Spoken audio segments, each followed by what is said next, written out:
एक सोहर लेके आई हैं सास और बहू का। अच्छा लगेगा, पूरा वीडियो देखिएगा और सब्सक्राइब ज़रूर करें। धन्यवाद। नचियाही बैठली सासु तो बहू हरिया रज करें, बहू हरिया रज करें हो। सासु पटवा में कर तुझा रोखवा जेवात पिया देखित जेवात पिया देखिती हो। सासु पटवा में कर तुझा रोखवा जेवात पीवा देखित जेवात पियवा देखित हो। इतनी वचन सुने पियवा तो जारी केला वर भाई जारी केला वर भाई हो। पिया चोई गाये गोरु चारा वाह वाह घरे का नाही आवे घरे का नाही आवे हो। पिया होई गाये गोरु चारा वाह वाह घरे का नाही आवे घरे का नाही आवाई हो। एक दिन बछरू तू रौताया गान मोरे औताया गान मोरे औताऊ हो। बछरू तू का बनान पियवा औते नजर भारी देखित नजर भारी देखित हो।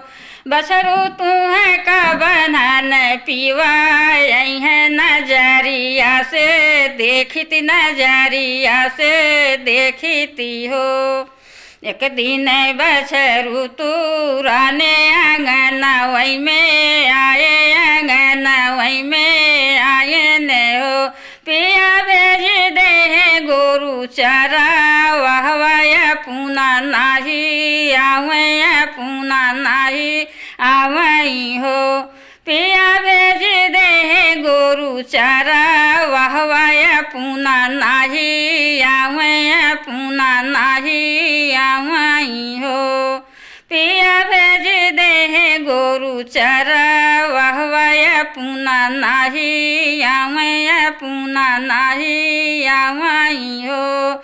काऊ हम सासू के घर आए काऊ माधु बन आए काऊ माधु बन आए हो। सासू रे कौआ हाकिया ना पुर भाई ससुरे माँ आई के ससुरे माँ आई के हो। सासू रे कौआ हाकिया ना पुर भाई ससुरे माँ आई के ससुरे माँ आई के हो। इतनी वचन सुने पियवा तो मैया से रज कर मैया से रज कर हो। मैया ये कौआ हाकिया ना पुर भाई ससुरे माँ जाई के ससुरे माँ जाई के हो। मैया ये कौआ हाकिया ना पुर भाई ससुरे माँ जाई के ससुरे माँ जाई के हो।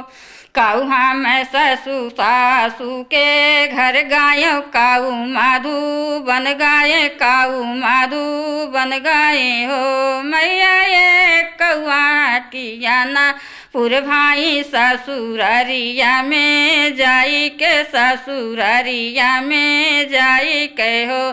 काऊ कहाऊँ मोरी मैया कहत दुखा हुई है कहत दुखा हुई है हो। मैया धान जे करथी बा हंसिया तो काऊ ने रथ के नी काऊ ने रथ के नी हो। मैया धान जे करथी बा हंसिया तो काऊ ने रथ के नी काऊ ने रथ के नी हो।